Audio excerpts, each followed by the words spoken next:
they just throw it in the landfill anyhow, or it's too costly to actually recycle it.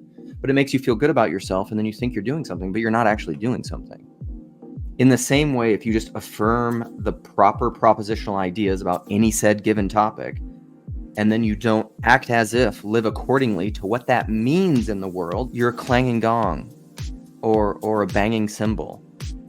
The point is to actually embody Christ to the world. The point is to actually take care of orphans and widows.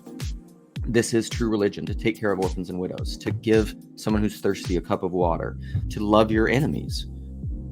Like, what matters is if you love people, including your enemies. And guess what? That's really hard. It'll probably kill you. To love your enemies, it'll probably kill you. And that's what it means to be a Christian. I think that's really probably the easiest way to distill it. If you have all knowledge, let's just read 1 Corinthians. How about it? Though I speak with the tongues of men and of angels, but have not love, I have become sounding brass or a clanging cymbal. And though I have the gift of prophecy and understand all mysteries and all knowledge, all mysteries. You understand all mysteries and all knowledge. Also look up what understand means. There's different words in the Greek. This is the whole thing. What does it mean to believe in God? This is the whole question that people keep asking Jordan Peterson. What does it mean? Does it mean to understand all mysteries and all knowledge? No. No, it doesn't. Because that's what Paul's talking about. And though I have the gift of prophecy and understand all mysteries and all knowledge, and though I have all faith so as to move mountains, but have not love, I am nothing. And though I bestow all the goods to feed the poor, and though I give my body to be burned, but have not love, it profits me nothing. Love suffers long and is kind. Love does not envy. Love does not parade itself. It is not puffed up. Does not behave rudely. Does not seek its own. Is not provoked. Thinks no evil. Does not rejoice in iniquity, but rejoices in the truth. There you go, T-Grog. Love rejoices in the truth. Bears all things, believes all things, hopes all things, endures all things. Love never fails. For whether there are prophecies, they will fail. Whether there are tongues, they will cease. Whether there is knowledge, it will vanish away. Sorry, rationalists. For we know in part and we prophesy in part. But when that which is perfect has come, then that which is in part will be done away. When I was a child, I spoke as a child, I understood as a child, I thought as a child. When I became a man, I put away childish things. For now we see as in a mirror dimly, but then face to face, encountering face to face, northwestuary. Now I know in part, but then I shall know Now I know in part, but then I shall know just as I also am known. Maybe one of my favorite verses in the Bible. And now abide faith, hope, and love. These three, but the greatest is love. Okay, we read some Bible. We read some Bible on the stream. So what you have to have are distinctions without division, okay? That's what loving your enemy means. You've made the distinction that this person is an enemy, but you choose to love them, so you do not divide, okay, as a result of it. Agreed. And in the process, that enemy becomes your opponent process, the mechanism through which you can opponent process, right? And I mean, I wear my opponent processing on my sleeve. I mean, if you can see my avatar. Yeah. My avatar MC it's MC Escher. It's called Angels and Demons. And depending on how, depending on what stands out to you, you see either angels or demons, right? Martin Shaw said to me once, we make things holy by the kind of attention we give to them, right? To make something holy is to set it apart, like to make it stand out, right? To make it, and of course, Simone Weil is all about attention. And so if you want to focus on the enemy, then you will find the enemy. If you want to focus on loving your enemy, then you will find ways to love your enemy, right? So, and I personally, I'm a little averse to looking for the enemy, because what ends up happening most of the time is everything becomes your enemy. So, and I mean, that's a great way to drive yourself insane, in my opinion. Like even the Desert Fathers, like a lot of them went out there just to wrestle with demons, Like they literally went out there to wrestle with demons. I've been asking people this question, what does that mean? And, how do we address that? And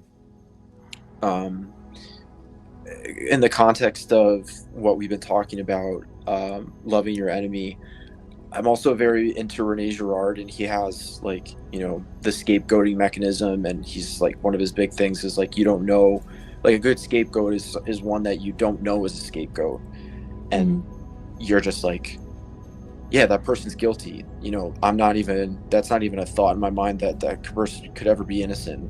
Girard even says like, I have my own scapegoats. And I think that's one of the toughest things, is to try to identify them. And then maybe that helps us in this balancing to balance two opposite or contradictory things that can both be right, and helps us think. Because if we can't balance the contradictory things, we can't have these quote unquote political discussions with one another, and then we're just scapegoating one another. Yeah. And I just want to ask you, like when I hear you talking about scapegoating, what I think about is dehumanizing, right? Like, whoever you scapegoat is no longer human. And this is what happens to our enemies if we don't love them, right? So when we love something, what's actually happening is we are empathically resonating with it. We can love a flower. We can love a rock, right? This is how Goethe discovered that the leaf becomes the flower, right? So when you love something, you actually are validating its isness. It's who it is, right? And when you do that, you cannot scapegoat it. It will always be who it is, who it really is. And scapegoating can't happen, because scapegoating can only happen when you forget who that person is, right? And it happens. I mean, look at all the atrocities in the 20th century. You don't think you could have been a Nazi guard in a concentration camp? Think again, right? We have this ability to dehumanize one another and commit atrocities that, if given any length of time, we could overcome. We could overcome that, right? Because it's actually not rational to do. The rational thing to do is to empathically resonate with the other person, to see them as another human being. So anyway, those were my thoughts when you were talking. I'm going to mute myself, but I'm still here, guys, okay? I just got to do a bunch of stuff. And then it happens too with, like, we can scape human ourselves as well, where, it's our fault. I need to dehumanize myself enough and get rid of myself. It's us, it's humans, it's me. And maybe that's even harder to reconcile with, in some sense. The interesting thing, I think, is that definitely, like, the scapegoat is the founding, the founding murder is the foundation of society. All good kings are good scapegoats. But the incredibly revelatory thing about it is that the scapegoating provides the foundation for society. We can put blame on a victim. So whatever was happening in our society, there's some kind of peace established, but that peace is always temporary. And, we need another scapegoat once some kind of calamity happens again. So we can all come together as a crowd and be like, okay, yeah, we agree that this person or thing is the problem, and now we can all interact with each other amicably. But with Christ revealing this process to humanity, now that system doesn't work as well anymore. So in America, we put so much emphasis on the presidential election, but we live in a republic, and we're supposed to, which is supposed to be this balance of powers where our local and state officials should matter more to us than the presidential, whoever the president is. But we don't take the personal responsibility that we've been gifted to make our communities how we want and to allow other communities to live how they want to live. And instead we are so focused on, if we can just get rid of Kamala, if we can just get rid of Donald Trump, because that's what it all is like, it's not necessarily about the policies or anything like that. It's about getting rid of the other people.